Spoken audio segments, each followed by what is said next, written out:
Hello friends, എല്ലാവർക്കും നമസ്കാരം. നമ്മളിന്ന് ചർച്ച ചെയ്യാൻ പോകുന്ന വളരെ ഇമ്പോർട്ടൻ്റ് ആയിട്ടുള്ള ടോപ്പിക്കാണ് പുതിയ പാർലമെൻറ്റ് മന്ദിരം. അടുത്ത എക്സാമ്പിൾ എന്തായാലും ഈ ഒരു ടോപ്പിക്കിൽ നിന്ന് ക്വസ്റ്റ്യൻ ഉണ്ടാവും. അപ്പോൾ നമുക്ക് എല്ലാ പോയിൻറ്റും ഇൻക്ലൂഡ് ചെയ്തിട്ടുള്ള രീതിയിൽ നമുക്ക് പഠിക്കാം. ഓക്കെ, അപ്പോൾ 1 സെക്കൻഡ് എല്ലാവർക്കും ഈ ഒരു സെഷനിലേക്ക് സ്വാഗതം.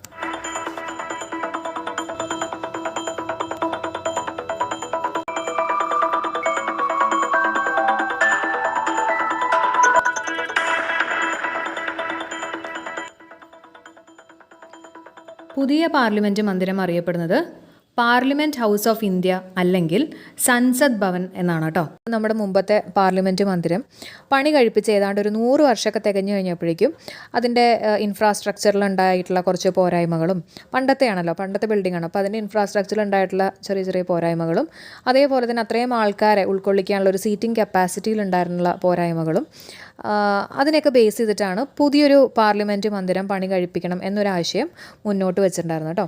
ഇതിനെക്കുറിച്ച് പഠിക്കുന്നതിന് വേണ്ടിയിട്ട് ഒരു കമ്മിറ്റിയൊക്കെ നിയോഗിക്കപ്പെട്ടു. അതിൻ്റെ ഭാഗമായിട്ട് സെൻട്രൽ വിസ്ത പ്രോജക്റ്റ് എന്ന പ്രോജക്റ്റ് ഗവൺമെൻറ് മുന്നോട്ട് വെച്ചു. എന്താണ് ആ പ്രോജക്റ്റിൻ്റെ പേര്?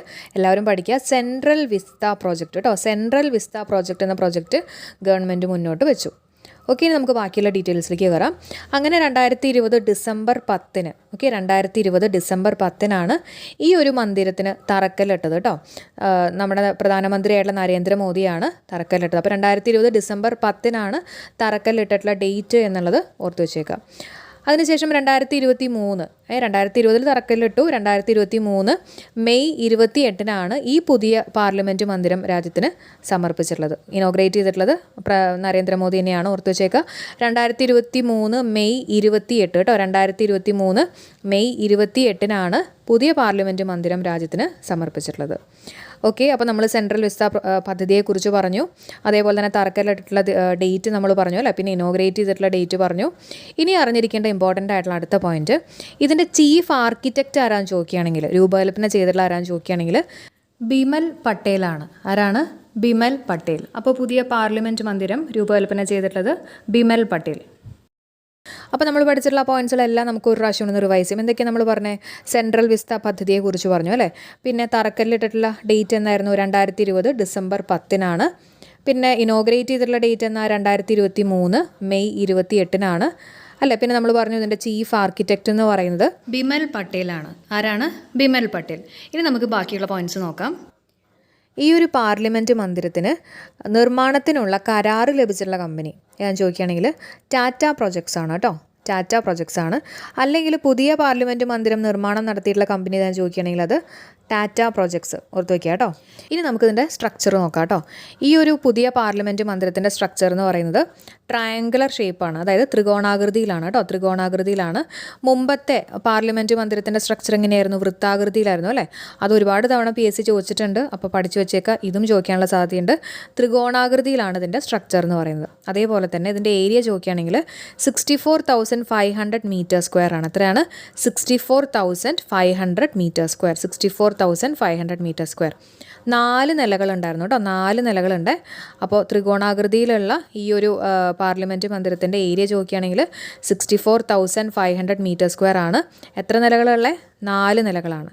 ഓക്കെ, പിന്നെ അറിഞ്ഞിരിക്കേണ്ട ഒരു കാര്യം, ഈ ഒരു പുതിയ പാർലമെൻറ്റ് മന്ദിരത്തിനകത്ത് സെൻട്രൽ ഹാളില്ല, പകരം കോൺസ്റ്റിറ്റ്യൂഷൻ ഹാളാണുള്ളത് കേട്ടോ. സെൻട്രൽ ഹാളില്ല, പകരം കോൺസ്റ്റിറ്റ്യൂഷൻ ഹാളാണ് ഉള്ളത്. മുമ്പത്തെ പാർലമെൻറ്റ് മന്ദിരത്തിനകത്ത് സെൻട്രൽ ഹാൾ ഉണ്ടായിരുന്നു, ഇതിനകത്ത് സെൻട്രൽ ഹാളില്ല, പകരം കോൺസ്റ്റിറ്റ്യൂഷൻ ഹാളാണ് ഉള്ളത്. പിന്നെ നമ്മുടെ പഴയ പാർലമെൻറ്റ് മന്ദിരത്തിൻ്റെ തൊട്ടടുത്ത് തന്നെയാണ് ഈ പുതിയ പാർലമെൻറ്റ് മന്ദിരം സ്ഥിതി ചെയ്യുന്നത് കേട്ടോ. ആ ഒരു കാര്യം കൂടെ ഓർത്ത് വെച്ചേക്കുക. നമ്മുടെ പുതിയ പാർലമെൻറ്റ് മന്ദിരത്തിലെ ലോക്സഭ ഹാളിൻ്റെ തീം ചോദിക്കുകയാണെങ്കിൽ നമ്മുടെ ദേശീയ പക്ഷിയായിട്ടുള്ള മയിലാണ് കേട്ടോ. ദേശീയ പക്ഷിയായിട്ടുള്ള മയിലാണ് അതിൻ്റെ തീം എന്ന് പറയുന്നത് ലോക്സഭയുടെ. എത്ര സീറ്റുകൾ അവിടെ ഉള്ളതെന്ന് ചോദിക്കുകയാണെങ്കിൽ 888 സീറ്റാണ്. അപ്പോൾ ഇത് ഞാൻ ആ ക്ലിപ്പിങ്ങിൽ കാണിച്ചിട്ടുണ്ട്.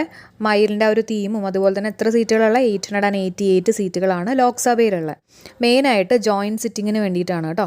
അപ്പം അതുകൊണ്ടാണ് കുറച്ചും കൂടെ സീറ്റുകളൊക്കെ കൂട്ടിയിട്ടുള്ള 888 സീറ്റുകളാണ്.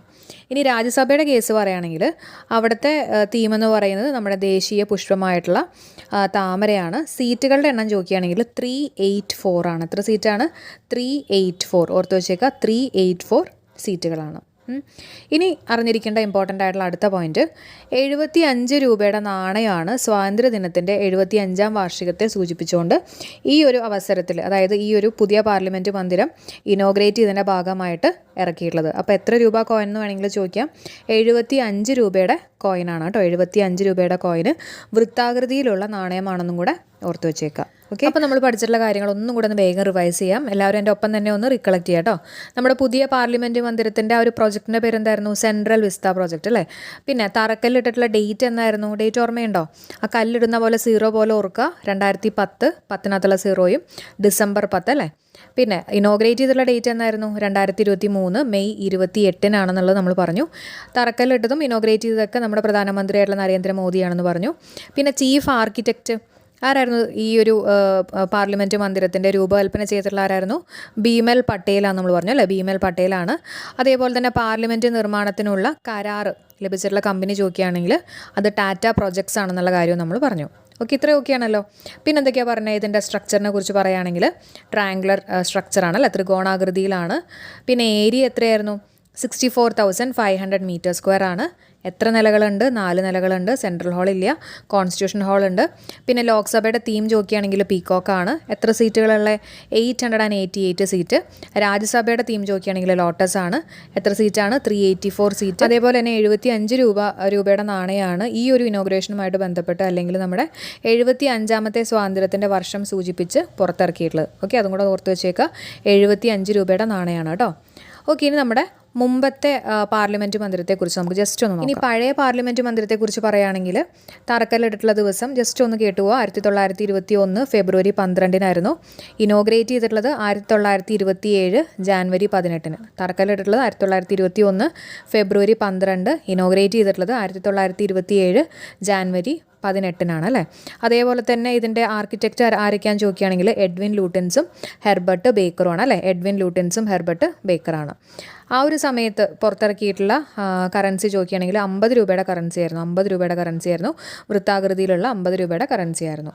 ഓക്കെ, അപ്പോൾ ഇത്രയും കാര്യങ്ങളാണ് നമുക്ക് ഇന്നത്തെ ഈ ഒരു ക്ലാസ്സിൽ ചർച്ച ചെയ്യാനുള്ളത്. ഇനി നിങ്ങൾക്കായിട്ടുള്ള ചോദ്യം എല്ലാവരും ഒന്ന് കമൻറ്റ് ചെയ്യുക. പുതിയ പാർലമെൻറ്റ് മന്ദിരത്തിൻ്റെ ലോക്സഭയുടെ തീം എന്താണെന്നുള്ളത് എല്ലാവരും ഒന്ന് കമൻറ്റ് ചെയ്യുക കേട്ടോ. അതേപോലെ തന്നെ നമ്മുടെ വീഡിയോ ആദ്യമായിട്ട് കാണുന്ന ആരെങ്കിലും ഉണ്ടെങ്കിൽ തീർച്ചയായിട്ടും സബ്സ്ക്രൈബ് ചെയ്യാൻ മറക്കണ്ട. കാരണം ഇതിന് മുമ്പ് നമ്മൾ ഷോർട്ട് ടോപ്പിക്സ് ചെയ്തുകൊണ്ടിരിക്കുകയാണ്. ഇന്നലെ നമ്മൾ ചന്ദ്രയാൻ 3 ചെയ്തു. അതേപോലെ തന്നെ മന്ത് വൈസ് ആയിട്ടുള്ള കറണ്ട് അഫയേഴ്സ് എല്ലാം നമ്മൾ ഡിസ്കസ് ചെയ്യുന്നുണ്ട് കേട്ടോ 2023. അപ്പോൾ ലൈക്ക് ചെയ്യാനും മാക്സിമം ഫ്രണ്ട്സിന് ഷെയർ ചെയ്യാനും അതേപോലെ തന്നെ ഈ ഒരു ചോദ്യത്തിന് കമൻറ്റ് ചെയ്യാനും ഒന്നും മറക്കല്ലേ. നോട്ടിഫിക്കേഷൻ ഓൾ കൊടുക്കാനും മറക്കണ്ട കേട്ടോ. അപ്പോൾ എല്ലാവർക്കും bye. Thank you so much for supporting. നമുക്ക് അടുത്ത വീഡിയോ ആയിട്ട് നെക്സ്റ്റ് ഡേ കാണാം.